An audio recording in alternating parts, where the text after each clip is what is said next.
Hola, ¿qué tal? ¿Cómo estás? Espero que estés muy bien. Yo también. Hoy voy a empezar contándote un pequeño secreto mío. He dedicado aproximadamente, no tengo idea de la cantidad de tiempo, pero he leído como una docena de artículos, o quizá solo 10 u 11, la mayoría extensos y largos y unos pocos muy extensos y muy largos sobre la computación cuántica. Y estoy en condiciones de poderte afirmar, humilde pero rotundamente, que mis conocimientos sobre la materia están aproximadamente en el mismo sitio en el que estaban antes de haber leído esos artículos. ¿Por qué te hago esta confesión si voy a intentar aportarte conocimiento como hago de costumbre? Pues porque tiene sentido. Ya sabes que soy Alfonso Fraile y hoy te voy a hablar como primera vez en este canal de la computación cuántica, algo de lo que hablaré más veces, en particular a medida que consiga incrementar mis conocimientos, porque de 0 a 0,1 no es suficiente. Y sin embargo, ¿por qué quiero hacer este vídeo y contarte esto que te voy a contar ahora? Porque hay un primer nivel de aproximación y de ese te voy a hablar si te quedas un segundo conmigo. Esto es una camiseta de un grupo de música que es The Beatles, que además de que te sonará el nombre, por si todavía no te has dado cuenta, es un grupo que no me disgusta nada.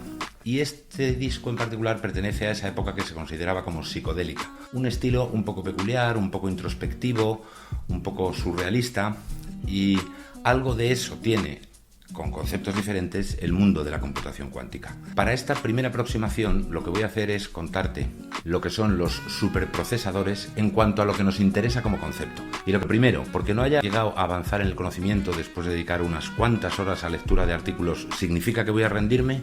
Esta es mi respuesta. Pues dicho esto, la alta computación, lo que llaman los supercomputadores, tiene una unidad de medida que es muy importante, porque está en otra dimensión. ¿Sabes lo que es un flop? Pues yo te lo digo. Es un acrónimo cuyas siglas significan Floating Point Operations per Second, operaciones de coma flotante por segundo.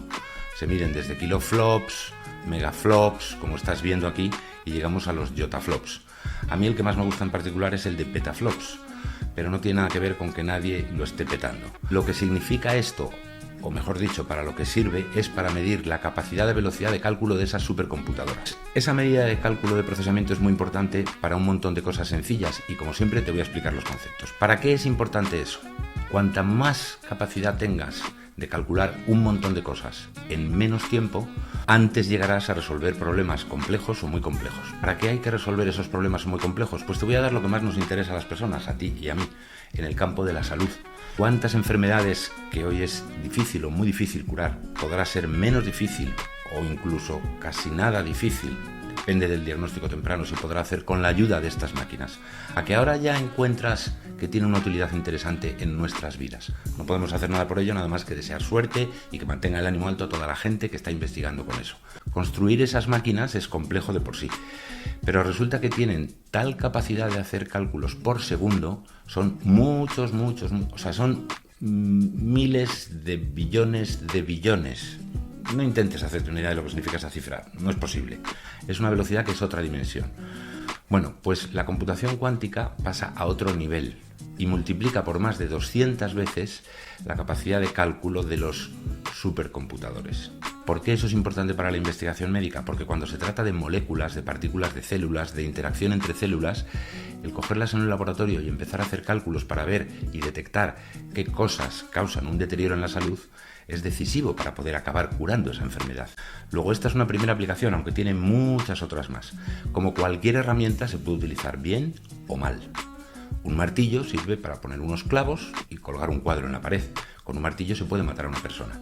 ¿Vamos a prohibir los martillos? No, no tendría sentido. Libertad, pero con principios. Te lo recordaré otra vez al final. La supercomputación ya tiene aplicaciones de investigación importantes, aunque esas supercomputadoras no estén a la venta para el gran público, para ti o para mí, en las tiendas especializadas. No se venden por millones de unidades, como un ordenador portátil o como un ordenador de sobremesa, pero hay varios miles. Y las utilizan, laboratorios de investigación, gente que se dedica al mundo de la investigación y el desarrollo, esa bendición de la que ya me has oído hablar y me vas a seguir oyendo hablar mucho, porque es lo que más contribuye al progreso de toda la sociedad y mejorar el bienestar de las personas. El tuyo y el mío, en particular si lo necesitamos o cuando lo necesitemos, y el de millones de personas en todo el mundo. Acuérdate y quédate con esto, porque te iré hablando desde el punto de vista de los conceptos y lo sencillo a medida que avancemos en los vídeos que te voy a ir contando en este canal. Si tienes algún comentario sobre mi escasísimo progreso, pues bueno, no hace falta, pero si quieres hazlo. Y si te gusta el vídeo, dale al like, y cualquier otra cosa que quieras sugerirme, ponmela en los comentarios, que me encantará escucharla. Recuerda que es un canal empapado en libertad con principios, y que sin principios la libertad no tendría sentido. Espero y deseo que te vaya muy bien. Hasta luego. Chao.